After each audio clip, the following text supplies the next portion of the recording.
नमस्कार साथियों, सुप्रभात। आज हम बात करेंगे अहीर जाति यानी यादव जाति के एक बहुत ही वीर योद्धा, सूरवीर योद्धा, जिनका नाम कहीं ना कहीं इतिहास में दर्ज है और आज की जो युवा पीढ़ी है उनसे शायद ये नाम छूट रहा होगा।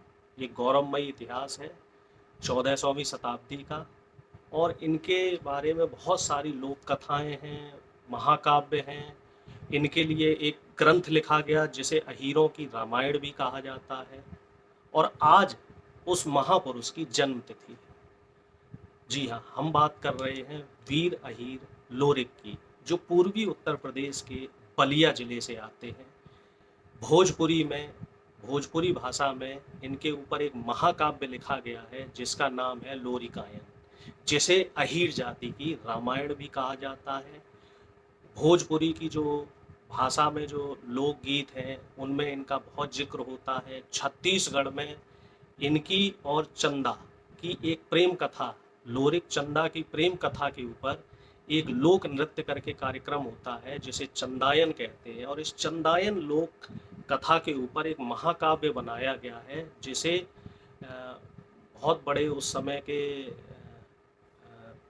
काव्य रचनात्मक थे दाऊद जी। उन्होंने लिखा था सन 1379वीं शताब्दी में, यानी कि 1379, यानी कि 1400वीं शताब्दी में इनके ऊपर, इनकी और चंदा की, लोरिक और चंदा की प्रेम कथा के ऊपर एक बहुत बड़ा महाकाव्य लिखा गया।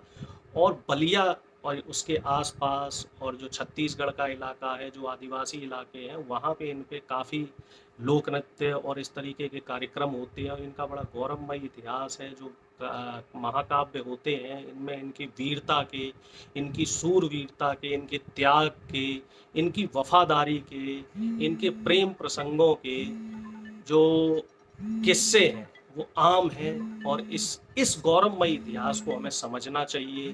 हमें इस गौरवमयी इतिहास को पढ़ना चाहिए। हमें इस गौरवमयी इतिहास की जानकारी होनी चाहिए। इसके पर्याप्त, जो ऐसा नहीं कि ये लोक दंत कथाएं हैं या काल्पनिक हों, इनके पर्याप्त प्रमाण हैं इतिहास में। और वर्तमान में भी इनका एक शिलालेख है, एक बहुत बड़ा पत्थर है जिस पत्थर पे एक बहुत बड़ा गड्ढा है उस पत्थर पे, और उसको ये कहा जाता है कि इन्होंने अपनी तलवार से वो लगभग 15-20 फीट का एक गड्ढा किया हुआ था। तो वो ऐतिहासिक स्थल है। बलिया या आसपास के जो लोग होंगे पूर्वोत्तर इलाके के, पूर्वी उत्तर प्रदेश के, तो उन्हें इसकी जानकारी है। मैं खास तौर से अपनी युवा पीढ़ी से ये कहना चाह रहा हूँ कि हमें अपने इतिहास की जानकारी होनी चाहिए। बहुत से ऐसे वीर पुरुष रहे हैं और उनकी ऐसी वीर गाथाएं रही हैं जिनकी आज की युवा पीढ़ी को जानकारी नहीं है। देखिए, जब तक हमें हमारे गौरवमयी इतिहास की जानकारी नहीं होगी तब तक हम ये नहीं जानेंगे कि हमने जो संघर्ष किया या जो हमारी कौम है, अहीर कौम, ये खेती किसानी के अलावा भी इन्होंने और क्या क्या गौरवशाली काम किए हैं, जिन्हें इतिहास में जो जगह मिलनी चाहिए थी, जो सम्मानजनक जगह मिलनी चाहिए थी, वो जगह इनको नहीं मिल पाई। और अब जो युवा पीढ़ी है, चूंकि टेक्नोलॉजी का ज़माना है, तो अब युवा पीढ़ी की जिम्मेदारी बनती है। और आज उन वीर पुरुष, वीर अहीर लोरिक की जन्म तिथि है, तो हमें आज उनको याद करना चाहिए। आज उनके इतिहास को हमें पढ़ना चाहिए और हमें अपने आप पे गर्व होना चाहिए और गर्व करना चाहिए कि हाँ, हम लोग ऐसी जाति से आते हैं या हमारे समाज में ऐसे महापुरुष हुए हैं जिनका नाम इतिहास में दर्ज है, जिनकी अपनी लोक कथाएं हैं और जिन्हें अहीर जाति की रामायण बोला जाता है, जो लोरिकायन करके महाकाव्य है। तो आप उस महाकाव्य को पढ़ें, उनके जो वीर गाथाएं हैं उनको समझें और उस पर फ़क्र करें। तो मैं अपनी बात यहीं ख़त्म करता हूँ और उम्मीद करता हूँ कि आप सब लोग लोरिकायन महाकाव्य पढ़ेंगे। विकिपीडिया पे वीर अहीर लोरिक को अवश्य देखें, थोड़ा सा समय निकालें, उसको पढ़ें।